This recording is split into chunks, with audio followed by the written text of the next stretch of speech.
उधमगढ़ के महाराज खड़क सिंह अपनी क्रूरता और अन्याय के लिए कुख्यात थे। प्रजा उनके अत्याचारों से त्रस्त थी, लेकिन कोई भी उनके विरुद्ध कुछ कहने या करने की हिम्मत नहीं जुटा पाता था। राजमहल में उनके सबसे भरोसेमंद और वीर अंगरक्षक समर सिंह थे, जो अपनी निष्ठा और अद्वितीय पराक्रम के लिए प्रसिद्ध थे। परंतु समर सिंह के मन में एक अंतर्द्वंद्व चल रहा था। वह महाराज की निर्दयता से अत्यंत व्यथित था। समर सिंह ने कई बार महाराज को प्रजा के प्रति दया और न्याय का पाठ पढ़ाने की चेष्टा की, परंतु हर बार उसकी बातों को उपेक्षित कर दिया गया। धीरे धीरे उसका धैर्य जवाब देने लगा। एक दिन जब अत्याचार अपनी चरम सीमा पर पहुंच गया, तो उसने मन ही मन निर्णय लिया, अब बहुत हुआ। अब समय आ गया है कि महाराज को उनके कृत्यों का एहसास कराया जाए। उसने निश्चय किया कि वह कुछ दिनों तक दरबार में नहीं जाएगा। यह देखकर दरबारियों में हलचल मच गई। एक दिन दरबार में महाराज खड़क सिंह अपने सिंहासन पर बैठे थे। उनके चेहरे पर क्रोध की रेखाएं स्पष्ट झलक रही थी। उन्होंने अपने मंत्री से कड़े स्वर में पूछा, समर सिंह कहाँ है? वह कई दिनों से दरबार में नहीं आया। मंत्री ने सिर झुकाकर उत्तर दिया, महाराज वह अपने घर में है। ऐसा प्रतीत होता है कि वह अपने दायित्वों की अवहेलना कर रहा है। महाराज की भ्रिकुटी तन गई। उन्होंने गुस्से में आदेश दिया, उसे तुरंत दरबार में उपस्थित होने का संदेश भेजा जाए। कुछ समय बाद समर सिंह पूरे आत्मविश्वास के साथ दरबार में प्रविष्ट हुआ। उसकी चाल में वही वीरता थी, लेकिन चेहरे पर एक नई दृढ़ता झलक रही थी। वह महाराज के सामने खड़ा हुआ और विनम्रता से बोला, हुक्म कीजिए महाराज, आपने मुझे याद किया। महाराज ने उसे घूरते हुए कहा, तुम अपने कार्य के प्रति लापरवाह होते जा रहे हो। कई दिनों से दरबार से अनुपस्थित क्यों थे? समर सिंह ने बिना किसी भय के उत्तर दिया, महाराज मैं आपका विशेष अंगरक्षक हूँ और मेरा कर्तव्य है कि मैं हर समय आपकी रक्षा करूं। परंतु आपने स्वयं मुझे यह दायित्व निभाने से रोका है। जब मेरे होने और न होने से कोई अंतर नहीं पड़ता, तो मेरे दरबार में आने का औचित्य ही क्या है? महाराज ने आश्चर्य और क्रोध से समर सिंह को देखा। यह पहली बार था जब किसी ने उनके सामने इतनी स्पष्टता से बात की थी। दरबार में उपस्थित सभी मंत्रीगण और सैनिक एकदम स्तब्ध थे। दूसरे दिन राजमहल के भव्य कक्ष में राजा खड़क सिंह अपने विशाल सिंहासन पर अधलेटा बैठा था। उनके चेहरे पर गहरी उदासी और असंतोष की छाया थी। राजसी वैभव, संगीत, कहानियां कुछ भी अब उन्हें आनंद नहीं दे रहा था। राज दरबार के सभी मंत्री और सेवक मौन खड़े थे। किसी को समझ नहीं आ रहा था कि राजा के चित्त को कैसे प्रसन्न किया जाए। तभी राजा ने अपने प्रिय अंगरक्षक समर सिंह की ओर देखा और कहा, समर, कई दिनों से हमारा मन नहीं लग रहा, कहो क्या किया जाए? समर सिंह, जो हमेशा राजा के हर आदेश को मानता था, उसने विनम्रता से कहा, महाराज, यदि आप चाहें तो मैं आपको कोई रोचक कहानी सुना सकता हूँ या मधुर संगीत का आयोजन कर सकता हूँ। राजा ने निराशा भरे स्वर में उत्तर दिया, नहीं समर, आज ना तो संगीत मन को भा रहा है और ना ही कहानियां। मेरा हृदय किसी नए खेल की तलाश में है, किसी अनोखे मनोरंजन की चाह रखता है। महाराज, कैसा खेल? समर सिंह ने जिज्ञासा से पूछा। राजा खड़क सिंह की आंखों में शरारती चमक आ गई।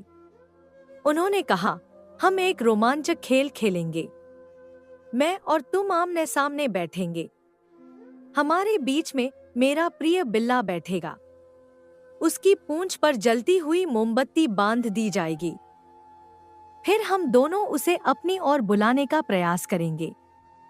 जो उसे अपनी गोद में खींच लेगा वह विजेता होगा, लेकिन जिस ओर मोमबत्ती गिरेगी वह हार जाएगा। हर बार हम इस खेल में एक दाव लगाएंगे। दरबार में एक क्षण के लिए निस्तब्धता छा गई। हर किसी के चेहरे पर हैरानी थी। यह कैसा खेल था? इतना निर्दयी और अमानवीय खेल। लेकिन राजा की आज्ञा के सामने कोई कुछ नहीं कह सकता था। समर सिंह को यह खेल पसंद नहीं आया। उसे अपने राजा से ऐसी क्रूरता की उम्मीद नहीं थी। वह अंदर ही अंदर विचलित हो उठा, परंतु राजा की आज्ञा को ठुकराना आसान नहीं था। उसने विनम्रतापूर्वक कहा, महाराज, यह खेल कुछ अनुचित प्रतीत होता है। क्या हम कोई दूसरा खेल नहीं खेल सकते? राजा ने कटाक्ष भरी हंसी के साथ कहा, नहीं, मुझे केवल यही खेल खेलना है और पहले दाव के लिए मैं 100 स्वर्ण मुद्राएं लगाता हूँ। समर सिंह असमंजस में था। वह जानता था कि यह खेल केवल राजा की क्रूरता का परिचायक था, परंतु वह भी जानता था कि राजा के क्रोध से बचना आसान नहीं था। उसने गहरी सांस ली और धीरे से कहा, परंतु महाराज, मेरे पास इतना धन नहीं है। राजा ने तीखी दृष्टि से उसकी ओर देखा और व्यंग्यपूर्ण स्वर में कहा, समर, हमने तुम्हें मुआवजे की भारी राशि दी थी। क्या वह धन अभी भी तुम्हारे पास नहीं है? समर सिंह ने कोई उत्तर नहीं दिया। वह जानता था कि वह इस खेल से बच नहीं सकता। वह भारी मन से स्वर्ण मुद्राएं लेकर आया। राजा की क्रूर मुस्कान गहरी हो गई। खेल शुरू हुआ। पूरे दरबार में तनाव व्याप्त था।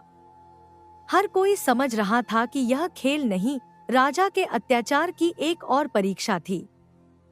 सभी की निगाहें समर सिंह पर थी। क्या वह राजा की इस निर्दयता के विरुद्ध खड़ा होगा, या वह भी केवल राजा के अन्याय का एक मूक दर्शक बनकर रह जाएगा? राजमहल के भव्य दरबार में एक अजीब सा खेल चल रहा था।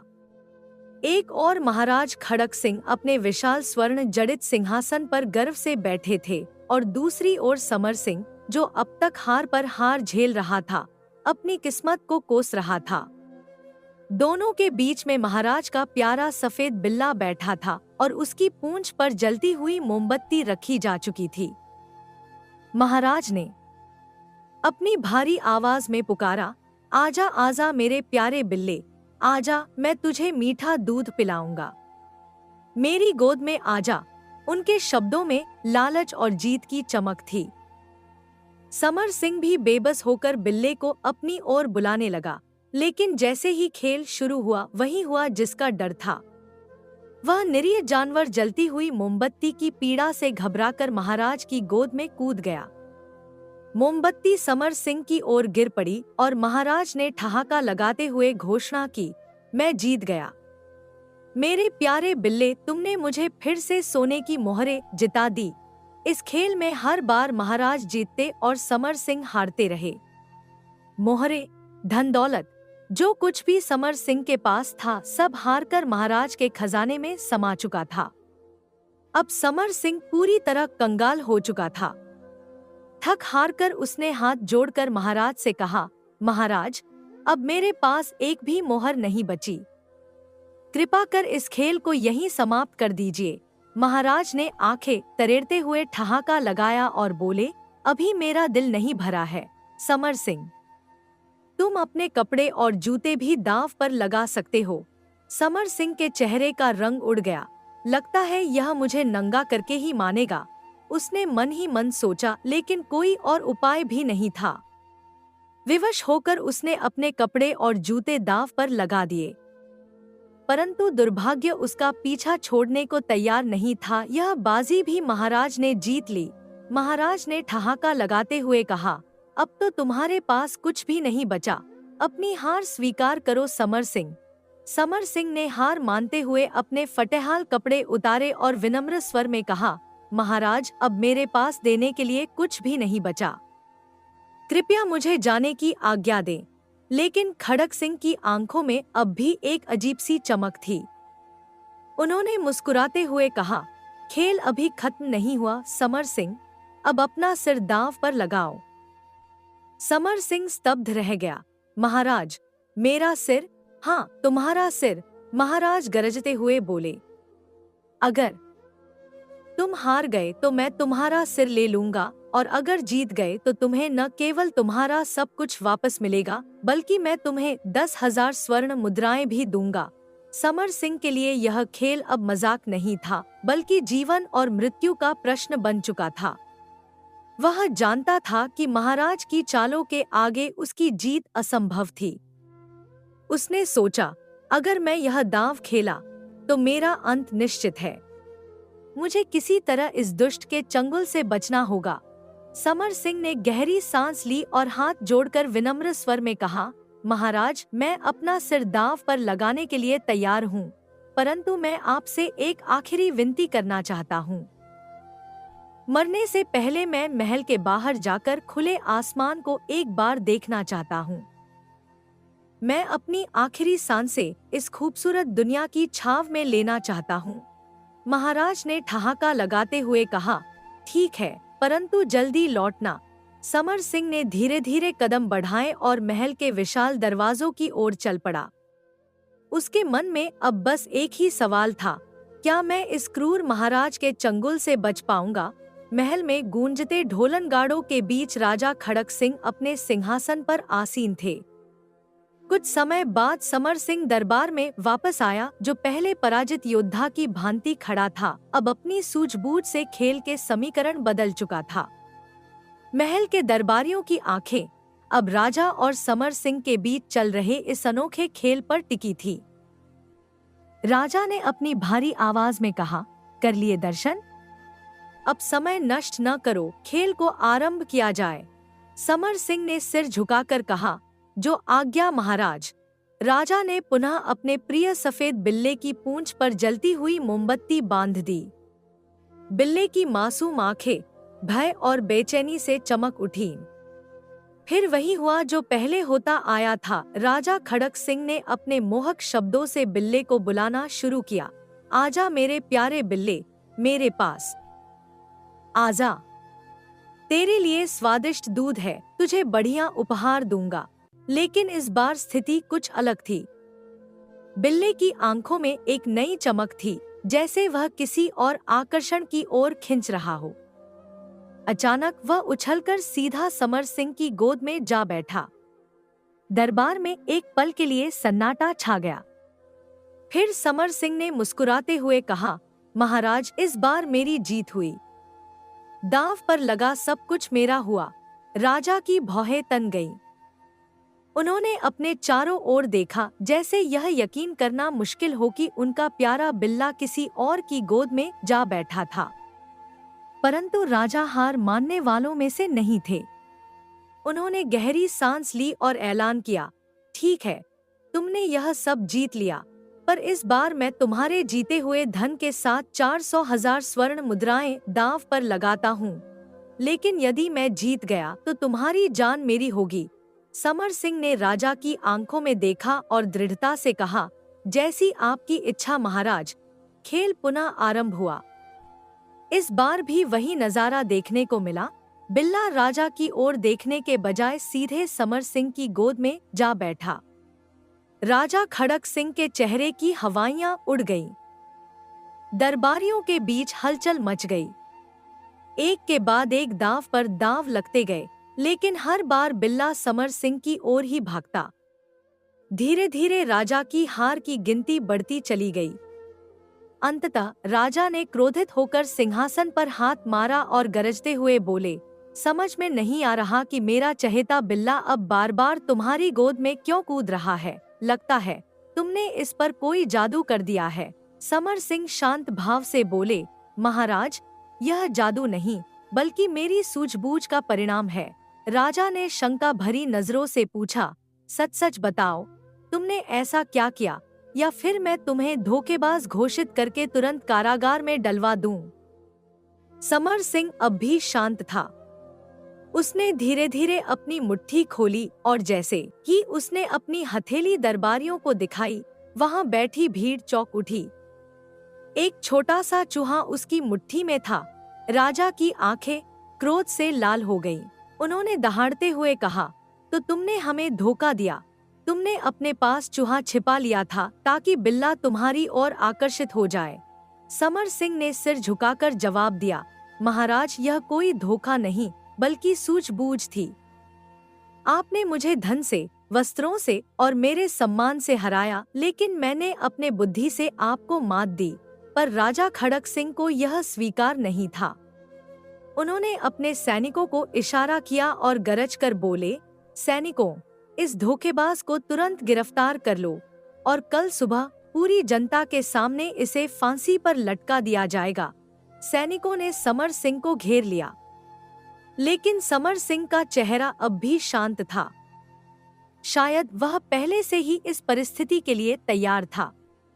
अब काल कोठरी की ठंडी अंधेरी सलाखों के पीछे समर सिंह बैठा था। पत्थर की दीवारें सीलन से भीगी हुई थी और एक कोने में टिमटिमाता हुआ दीपक उसकी परछाई को दीवार पर विकृत आकृतियों में उकेर रहा था। वह जानता था कि राजा ने उसे धोखे से कैद करवा दिया है, लेकिन हार मानना उसकी फितरत में नहीं था। उसकी तेज नजरें चारों तरफ दौड़ रही थी, कोई रास्ता खोजने के लिए। कुछ देर सोचने के बाद उसके होठों पर हल्की मुस्कान आ गई। एक तरकीब उसके दिमाग में कौंध गई। उसने एक गहरी सांस ली और अपनी पीठ पहरेदारों की ओर करके जोर जोर से खुद से बातें करने लगा, ताकि वे उसकी ओर ध्यान दें। हे प्रभु, मौत से मैं नहीं डरता, लेकिन एक अफसोस जरूर रहेगा। मेरी मौत के साथ इस अंगूठी का रहस्य भी हमेशा के लिए समाप्त हो जाएगा। उसके शब्दों ने पहरेदारों का ध्यान खींच लिया। दोनों पहरेदारों ने चौंक कर एक दूसरे की ओर देखा। समर सिंह जानता था कि लालच मनुष्य की सबसे बड़ी कमजोरी होती है और वह इसी कमजोरी का फायदा उठाने वाला था। एक पहरेदार ने उत्सुकता से पूछा, कौन सी अंगूठी? किस रहस्य की बात कर रहे हो? समर सिंह ने एक लंबी सांस ली, जैसे कोई गहरा राज बताने जा रहा हो। फिर धीमी रहस्यमय आवाज में कहा, इस अंगूठी के बारे में कोई नहीं जानता। यह अंगूठी रायगढ़ के बादशाह चंद्रभान को सौंपने वाला व्यक्ति आधे राज्य का उत्तराधिकारी बन जाएगा और बादशाह अपनी सुंदर पुत्री का विवाह भी उसी से कर देंगे। लेकिन अब मेरी मौत के साथ यह राज भी दफन हो जाएगा। पहरेदारों के चेहरे पर लालच की चमक उभर आई। एक ने दूसरे की ओर देखते हुए कहा, राजा चंद्रभान का आधा राज्य और राजकुमारी से विवाह, इतनी बेशकीमती चीज बेकार चली जाएगी। दूसरा पहरेदार उत्तेजना से भरकर बोला, अगर हम यह अंगूठी पालें तो हमारी किस्मत बदल जाएगी। समर सिंह ने अपनी चाल सफल होते देख आंखें बंद कर ली और सोने का बहाना करने लगा। पहरेदारों ने एक दूसरे की ओर देखा, जैसे कोई बड़ा फैसला लेने जा रहे हों। हमें अंगूठी चाहिए, जल्दी से दरवाजा खोलो। जैसे ही उन्होंने दरवाजा खोला और अंदर आए, दोनों पहरेदारों के मन में लालच इस कदर बढ़ गया कि वे यह सोच ही नहीं पाए कि समर सिंह क्या योजना बना रहा है। ज्यों ही वे अंदर आए, उन्होंने एक दूसरे को दुश्मन समझकर तलवारें खींच ली और अंगूठी पाने के लिए आपस में लड़ पड़े। कुछ ही क्षणों में दोनों पहरेदार जमीन पर गिर पड़े, उनके शरीर निष्प्राण हो चुके थे। समर सिंह ने गहरी सांस ली और धीमे से मुस्कुराया। चालाकी और लालच का यही अंजाम होता है। अब वह आजाद था। वह फुर्ती से बाहर निकला, पहरेदारों के हथियार उठाए और जेल के अंधेरे गलियारों से निकलता हुआ महल की दीवार के पास आ गया।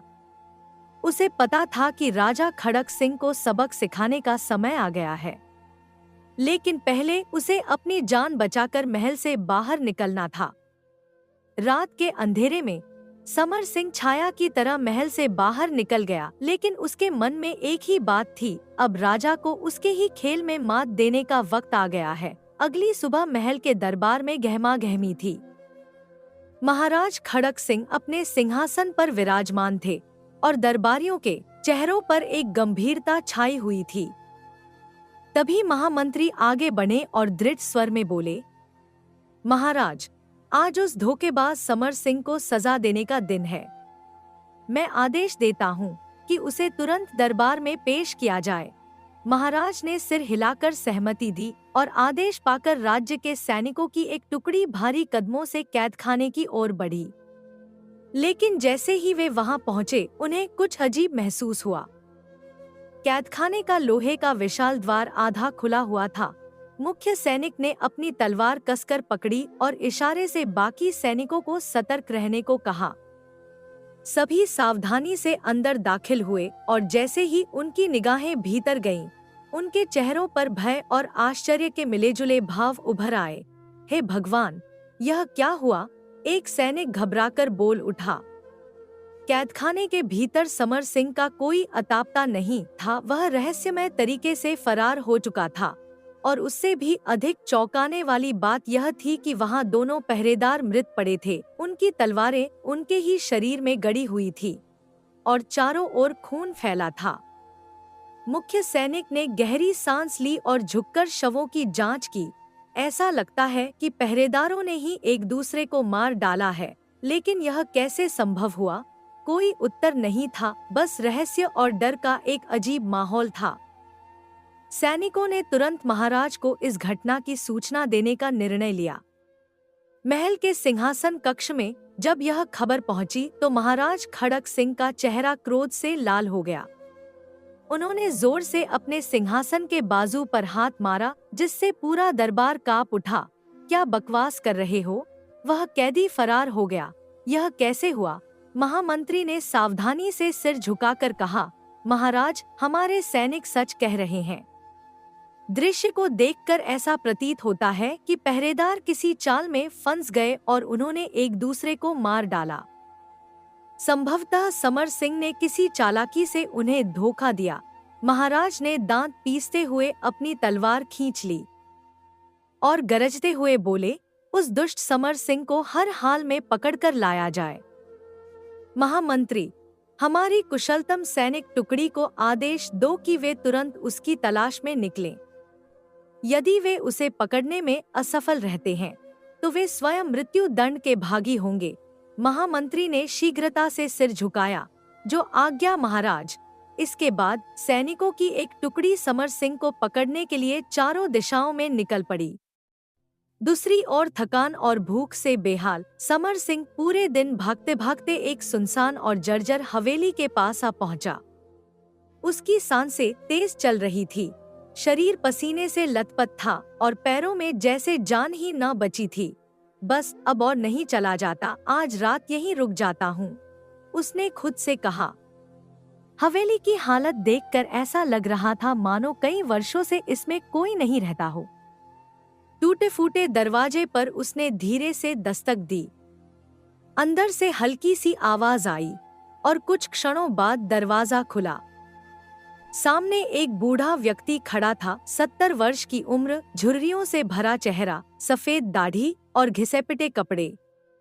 उसने जैसे ही समर सिंह को फटेहाल अवस्था में देखा, उसकी आंखों में क्रोध चमक उठा।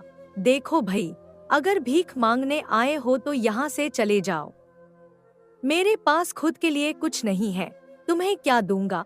वृद्ध व्यक्ति ने कठोर स्वर में कहा। समर सिंह ने मुस्कुराकर कहा, भाई, मैं भीख मांगने नहीं बल्कि आपकी मदद करने आया हूँ। मदद? कैसी मदद? बूढ़े की आंखों में संशय था। महाराज के सैनिक तुम्हारी जान लेने के लिए निकल चुके हैं, समर सिंह ने धीमे लेकिन गंभीर स्वर में कहा। बूढ़े के चेहरे का रंग उड़ गया। क्या? सैनिक? लेकिन मैंने उनका क्या बिगाड़ा है? समर सिंह ने गहरी सांस ली और फुसफुसाया, मैं एक गुप्तचर हूँ और मुझे खबर मिली है कि किसी ने राजा से शिकायत की है कि तुम प्रजा को उनके विरुद्ध भड़का रहे हो। और तुम तो जानते ही हो कि राजा कितना निर्दयी है, किसी पर भी शक होते ही उसे मौत की सजा सुना देता है। बूढ़े की आंखें भय से फैल गईं। भगवान बचाए, मैंने तो कभी ऐसा कुछ किया ही नहीं। अभी उनकी बात पूरी भी नहीं हुई थी कि दूर से घोड़ों के टापों की आवाज गूंजने लगी। बूढ़े ने कांपती आवाज में कहा, हे भगवान, लगता है महाराज के सैनिक आ पहुँचे हैं। मैं बचूंगा नहीं, मुझे क्षमा कर दो युवक, मैंने अज्ञानता में तुमसे बुरा व्यवहार किया। भगवान के लिए मेरी मदद करो। समर सिंह ने उसकी आंखों में भय देखा और तुरंत एक योजना बनाई। डरने की जरूरत नहीं, बस वही करो जो मैं कहता हूँ। क्या करना होगा? वृद्ध ने घबराकर पूछा। अपने कपड़े उतारकर मुझे दे दो और पास के जंगल में छुप जाओ। क्या? इससे क्या होगा? यह सब मुझ पर छोड़ दो। 2-3 दिन तक वहीं छुपे रहना, भूलकर भी बाहर मत निकलना। जल्दी करो, समय कम है। बूढ़े ने तुरंत अपने पुराने मैले कुचैले कपड़े उतारे और समर सिंह को दे दिए। फिर वह अंधेरे जंगल की ओर भाग गया। पेड़ों और झाड़ियों के बीच ओझल हो गया। समर सिंह ने झटपट बुजुर्ग के कपड़े पहन लिए और अपना भेष बदल लिया। उसकी चाल धीमी हो गई, कमर झुकी हुई लग रही थी और उसने अपने चेहरे पर थकान और अनुभव की झलक भर ली, मानो वर्षों का संघर्ष झेल चुका हो। तभी घोड़ों की टापों की आवाज हवेली के बाहर गूंज उठी। राजा के सैनिक, तेजस्वी लाल काले कवच पहने भयंकर चेहरे वाले योद्धा हवेली के सामने आकर रुके। अग्रणी सैनिक, जो सबसे अधिक रोबदार था, अपनी तलवार निकालते हुए गुर्राया, ओ बुढ़े, क्या तूने इस भगोड़े को कहीं देखा है? समर सिंह ने कांपते हाथों से अपनी लाठी को कसकर पकड़ा और झुकी हुई आवाज में उत्तर दिया, हुजूर, कुछ दिन पहले एक व्यक्ति यहाँ आया था, लेकिन सैनिक अधीर हो उठा। लेकिन क्या हुजूर, आप जरा देर से आए हैं। उसकी लाश को श्मशान में जलाए हुए पूरे 24 घंटे हो चुके हैं। समर सिंह ने अपनी आवाज में बेपसी और दुख का भाव भर दिया। सैनिकों के चेहरे पर संदेह उभर आया। अग्रणी सैनिक ने भौहें सिकोड़ते हुए पूछा, कैसे मरा? समर सिंह ने लंबी सांस ली, जैसे पुरानी यादें ताजा कर रहा हो। हुजूर, बेचारा न जाने कितने दिनों से भूखा था। जब उसे खाना मिला तो उसने इतना खाया कि उसे भयंकर पेचिश हो गए। बस मरने से पहले महाराज को गालियां देता रहा और फिर प्राण त्याग दिए। सैनिकों ने एक दूसरे को देखा और फिर तलवार म्यान में डाल दी। अग्रणी सैनिक हंसा, चलो, अब उस दुष्ट को ढूंढना बेकार है। हमें महाराज को यह खबर देनी होगी। तभी समर सिंह ने कुटिल मुस्कान दबाते हुए कहा, हुजूर, इतनी रात में कहाँ जाएंगे? पास का जंगल बहुत भयानक है। वहाँ जंगली जानवर घूमते हैं। क्यों न आप सब यहीं रात बिताएं? मैं बस प्रति सैनिक एक चांदी का सिक्का लूंगा और खाना पीने की भी व्यवस्था कर दूंगा। सैनिकों ने विचार किया और फिर 50 चांदी के सिक्के उसकी हथेली पर रख दिए। ठीक है, आज रात हम यहीं ठहरेंगे, लेकिन व्यवस्था अच्छी होनी चाहिए। समर सिंह ने तुरंत भोजन की व्यवस्था की और उसमें गहरी नींद लाने वाली दवा मिला दी। सैनिकों ने जैसे ही खाना खाया, उनकी आंखें भारी होने लगी और जल्द ही वे एक एक करके गहरी नींद में चले गए। अब समर सिंह ने मुस्कुराकर कहा, अब असली खेल शुरू होता है। उसने अपनी कटार निकाली और एक एक करके सारे सैनिकों के बाल और मूंछें काट डाली। ये लो, बड़े आए थे मुझे पकड़ने। फिर उसने उनके सारे वस्त्र उतार लिए और एक सैनिक के वस्त्र खुद पहन लिए। बाकी बचे हुए वस्त्रों को जलते अलाव में झोंक दिया।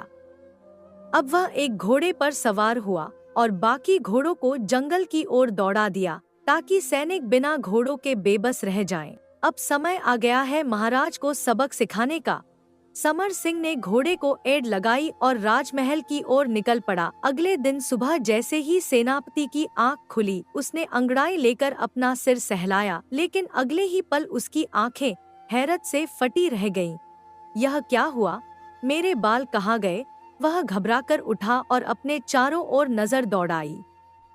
चारों तरफ उसका पूरा दल अस्तव्यस्त पड़ा था। सभी सैनिक अपने वस्त्रों से वंचित, सिर और मूंछों से बेरंग, शर्म से इधर-उधर दुबके पड़े थे। कोई सिर छुपा रहा था तो कोई अपना चेहरा ढकने की कोशिश कर रहा था। अचानक किसी की चीख गूंजी, हुजूर, हमारे साथ यह अनर्थ किसने किया? सेनापति अब तक पूरी तरह जाग चुका था। जरूर उस बूढ़े का काम होगा। नहीं, यह किसी और की चाल है।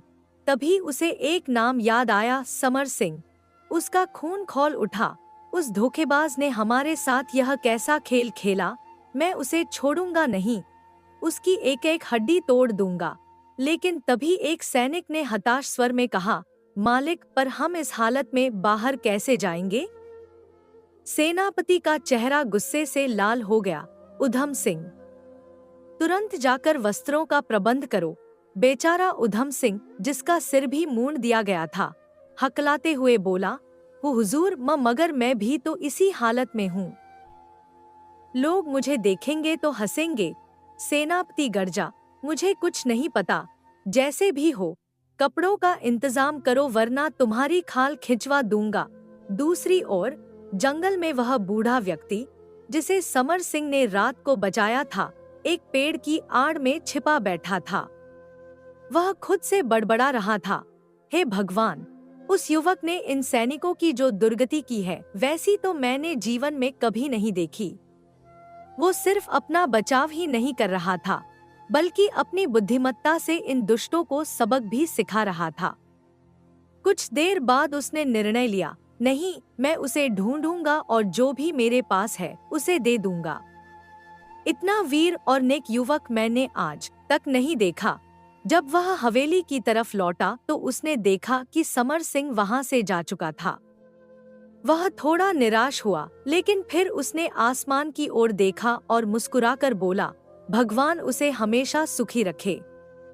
ऐसा न्यायप्रिय और साहसी इंसान दुनिया में बहुत कम मिलते हैं। उधर सैनिकों की लंबी यात्रा समाप्त हुई और वे जब नगर पहुंचे तो वहां का दृश्य देखकर स्तब्ध रह गए। पूरा नगर दीपों से जगमगा रहा था। गलियों में उत्सव का माहौल था। लोग मिठाइयां बांट रहे थे। नृत्य और संगीत की ध्वनि चारों ओर गूंज रही थी।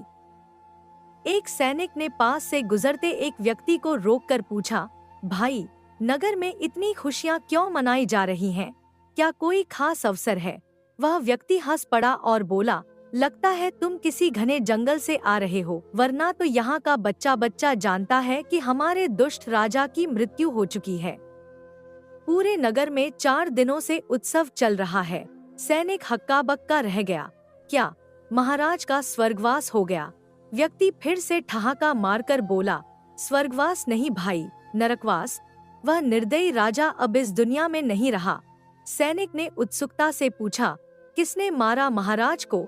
व्यक्ति रहस्यमयी मुस्कान के साथ बोला, किसी और ने नहीं, हमारे हीर जैसे समर सिंह की आत्मा ने। वह तो मरकर भी हमारी भलाई कर गया। सैनिकों को अपनी कानों पर विश्वास नहीं हुआ। वे जल्दबाजी में राजमहल की ओर बढ़े। वहां पहुंचते ही उन्होंने महामंत्री को देखा और पूछा, मंत्री जी, यह सब क्या हो रहा है? हमें विस्तार से बताइए। महामंत्री ने गंभीर स्वर में कहा, खड़क सिंह, तुम जिंदा हो? खड़क सिंह ने चौंक कर कहा, मंत्री जी, यदि मैं जीवित नहीं होता तो आपके सामने कौन खड़ा होता? मंत्री की आंखों में संदेह झलक उठा। लेकिन राम सिंह ने तो कहा था कि समर सिंह ने तुम सबको मार दिया था। खड़क सिंह ने गहरी सांस ली और कहा, सच तो यह है कि दुष्ट समर सिंह ने हमारी बहुत दुर्गति की, लेकिन हम सब जीवित हैं और जिस राम सिंह की आप बात कर रहे हैं वह हमारे ही साथ है। महामंत्री का चेहरा गंभीर हो उठा। इसका मतलब जो राम सिंह हमारे दरबार में आया था वह वास्तव में समर सिंह था। उसने राम सिंह का भेष धारण कर लिया था और महाराज को छल से मार डाला। राजमहल में खड़े सभी सैनिक और दरबारी स्तब्ध रह गए। खड़क सिंह ने जिज्ञासु स्वर में पूछा, कृपया हमें बताइए, समर सिंह ने दरबार में क्या किया और महाराज की मृत्यु कैसे हुई? महामंत्री ने गहरी सांस लेकर कहना शुरू किया, दरबार सजा था। राजमहल की भव्य दीवारों के बीच महाराज अपने सिंहासन पर विराजमान थे। उनके चारों ओर दरबारी बैठे थे और सैनिकों की कतारें महल के वैभव को बढ़ा रही थी। तभी एक सैनिक दरबार में प्रवेश करता है। उसके कपड़े धूल और खून से सने थे। चेहरे पर थकान और संघर्ष के निशान साफ झलक रहे थे। महाराज की जय हो, वह ऊंची आवाज में बोलता है। महाराज ने भौहें चढ़ाई, तुम कौन हो? बिना अनुमति के दरबार में प्रवेश करने का साहस कैसे किया? सैनिक ने शीघ्रता से झुककर प्रणाम किया। क्षमा करें महाराज, लेकिन मैं बिना कारण आपके सामने उपस्थित नहीं हुआ हूँ। मेरा नाम राम सिंह है। मैं उसी सैनिक टुकड़ी का हिस्सा था जिसे आपने सेनापति के साथ दुष्ट समर सिंह को पकड़ने के लिए भेजा था। महाराज की आंखों में कौतूहल जागा। तो फिर कहाँ है वह कुटिल? उसे पकड़कर क्यों नहीं लाए? राम सिंह, जो वास्तव में समर सिंह था, उसने गहरी सांस ली, मानो किसी दुखद स्मृति को याद कर रहा हो। महाराज, मुझे भारी मन से कहना पड़ रहा है कि सेनापति जी और अन्य सभी वीर सैनिक अब इस दुनिया में नहीं रहे। दरबार में सन्नाटा छा गया। मंत्रीगण और सैनिक एक दूसरे की ओर देखने लगे। महाराज का चेहरा क्रोध से लाल हो गया। यह क्या बकवास कर रहे हो? राम सिंह ने सिर झुका लिया। मैं सच कह रहा हूँ महाराज, उन सभी को उस धूर्त समर सिंह ने मार डाला। मैंने उसे रोकने की भरपूर कोशिश की, युद्ध किया, पर वह शक्तिशाली था। मैंने अंततः अपनी पूरी शक्ति लगाकर उसे मार गिराया, परंतु महाराज की आंखें संदेह से सिकुड़ गईं। परंतु क्या? राम सिंह ने कुछ क्षणों का नाटकीय विराम लिया और फिर रहस्यमय स्वर में बोला, महाराज, वह इतना आसानी से हार मानने वाला नहीं था। मृत्यु के बाद भी वह भूत बनकर वापस आ गया। यह सुनते ही दरबारियों में हलचल मच गई। कुछ लोग भयभीत होकर एक दूसरे को देखने लगे। महाराज भी क्षण भर के लिए असमंजस में पड़ गए। भूत? तुम क्या कह रहे हो? राम सिंह ने सिर हिलाया। जी हाँ महाराज, मैंने फिर भी हार नहीं मानी और उससे संघर्ष करता रहा। अंततः वह भयभीत होकर भाग निकला, परंतु मेरे पास उसके अस्तित्व का प्रमाण देने के लिए कुछ नहीं था, इसलिए मैंने उसकी लंगोटी ही निशानी के रूप में रख ली। दरबार में कुछ क्षणों के लिए सन्नाटा छा गया। फिर महाराज ठहाका मारकर हंस पड़े। दुष्ट समर सिंह की आत्मा शर्म से चुल्लू भर पानी में डूब मरनी चाहिए। वाह राम सिंह, तुमने तो अद्भुत कार्य किया है। दरबारी भी हंसने लगे और दरबार में उत्साह का माहौल बन गया। महाराज ने प्रसन्न होकर कहा, तुम्हारी बहादुरी के लिए तुम्हें मूंग मांगा इनाम मिलेगा, लेकिन पहले हमें वह लंगोटी तो दिखाओ जिससे हमें विश्वास हो कि वह सचमुच मर चुका है। राम सिंह ने अपने वस्त्रों में से एक मटमैली लंगोटी निकाली और दोनों हाथों से महाराज के सामने प्रस्तुत की। महाराज ने उसे गौर से देखा और फिर गर्व से बोले, बहुत बढ़िया, इसे हमारे शत्रुओं को दिखाने के लिए रखेंगे ताकि सभी को पता चले कि हमारे विरुद्ध जाने का क्या अंजाम होता है। राम सिंह ने तुरंत चेताया, परंतु ध्यान से महाराज, यह कोई साधारण लंगोटी नहीं है, यह भूत की लंगोटी है। भूत की लंगोटी? महाराज ने घबराकर हाथ पीछे खींच लिया। राम सिंह ने गंभीरता से सिर हिलाया। जी हाँ, यह अपशकुन ला सकती है, इसे छूना ठीक नहीं। महाराज ने झटपट आदेश दिया, इसे तुरंत किसी सुरक्षित स्थान पर रखवाओ। इसके बाद उन्होंने प्रसन्न होकर एक बड़ी थैली में स्वर्ण मुद्राएं भरवाईं और राम सिंह को उपहार स्वरूप प्रदान की। अब तुम जाओ, विश्राम करो। तुमने राज्य की बहुत बड़ी सेवा की है। राम सिंह ने मुस्कुराते हुए धन ग्रहण किया। मन ही मन अपनी चतुराई पर प्रसन्न होता हुआ दरबार से बाहर निकला। उसकी योजना सफल हो चुकी थी और अब अगला कदम उठाने का समय था। रात घनी हो चुकी थी, चांद बादलों में छिपा था और महल के गलियारों में अजीब सी नीरवता पसरी हुई थी। राजा अपने भव्य कक्ष में सोने की तैयारी कर रहे थे। उनका विशाल शयन कक्ष जगमगाते दीपों से रोशन था और बेशकीमती गद्दों पर सुनहरी चादर बिछी थी, परंतु उनके सिरहाने रखी वह अजीब सी लंगोटी उन्हें बार बार बेचैन कर रही थी। यह वही लंगोटी थी जिसे उन्होंने गर्व से दरबार में रखवाया था, समर सिंह के अंत का प्रमाण। परंतु जैसे ही आधी रात हुई, कमरे में ठंडी हवा का झोंका आया। राजा की नींद टूट गई। उन्हें लगा जैसे कोई छाया में आकृति उनके पास खड़ी है। डर से कांपते हुए उन्होंने इधर उधर देखा, पर वहां कोई नहीं था। लेकिन तभी एक भयावह आवाज गूंज उठी, राजा, तुमने सोचा था कि तुम मुझे मार सकते हो। मैं अमर हूँ, अब मैं तुम्हें भी अपने साथ ले जाऊंगा। राजा का हृदय धक धक करने लगा।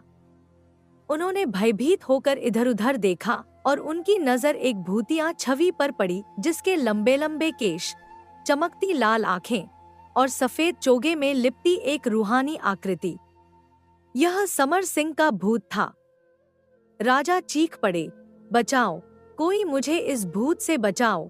उनकी चीखें सुनकर महल के सैनिक दौड़ते हुए आए, लेकिन जैसे ही उन्होंने उस भूत को देखा, उनके चेहरे की हवाइयां उड़ गईं।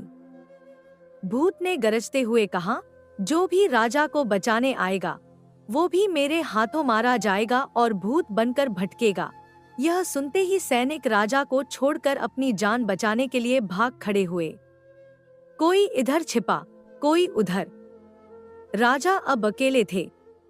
उनकी टांगें कांपने लगी और वह डर से महल के गलियारों में भागने लगे। उनका दिल जोरों से धड़क रहा था। पीछे मुड़कर देखा तो भूत उनके पीछे पीछे चला आ रहा था। अब उनके पास कोई रास्ता नहीं था। घबराहट में वह सीधे महल की ऊंची खिड़की की ओर भागे। भूत ने अपनी गूंजती आवाज में कहा, अब तुम्हारा अंत निश्चित है। डर से कांपते राजा की टांगें जवाब दे गईं और उनका संतुलन बिगड़ गया। एक भयानक चीख के साथ वे खिड़की से नीचे गिर पड़े। इस तरह समर सिंह ने अपने अपमान और अन्याय का प्रतिशोध ले लिया। अगली सुबह जब महल के दरबार में राजा की मृत्यु की खबर पहुंची तो वहां एक अजीब सी शांति छा गई। महामंत्री और सेनापति ने स्थिति को भांपते हुए कहा, अब कुछ भी नहीं किया जा सकता। समर सिंह के साथ पूरी प्रजा की हमदर्दी है। अगर हमने कोई कार्रवाई की तो लोग हमारे खिलाफ हो जाएंगे। हमें प्रजा के निर्णय को स्वीकार करना होगा। नगर की जनता अब एक नए राजा की मांग कर रही थी। वे अब किसी निर्दयी और अहंकारी शासक को सहन नहीं कर सकते थे। एक विशाल सभा बुलाई गई जहां प्रजा ने सर्वसम्मति से एक न्यायप्रिय और दयालु व्यक्ति को राजा चुन लिया। भीड़ में छिपा खड़ा समर सिंह यह सब देख रहा था। उसने संतोष की सांस ली और मन ही मन कहा, अब इस राज्य की प्रजा सुखी रहेगी। उन्होंने एक सच्चे राजा को चुना है जो उनका भला करेगा। लेकिन मेरी यात्रा यहीं समाप्त नहीं होती। अधर्म और अन्याय को मिटाने के लिए मुझे आगे बढ़ना होगा। मक्कारों और शैतानों को सबक सिखाने के लिए मुझे अब नए सफर पर निकलना होगा। और फिर समर सिंह ने चुपचाप भीड़ से कदम हटाए और अपने अगले अभियान की ओर बढ़ गया। दोस्तों, अगर आपको वीडियो अच्छी लगी हो तो जाने से पहले प्लीज इस वीडियो को लाइक और चैनल को सब्सक्राइब करते हुए जाइए। और हाँ, कमेंट में लिखकर जरूर बताएं कि आपको वीडियो कैसी लगी। धन्यवाद। हंसते रहिए, मुस्कुराते रहिए, लाइफ में मोटिवेटेड रहिए।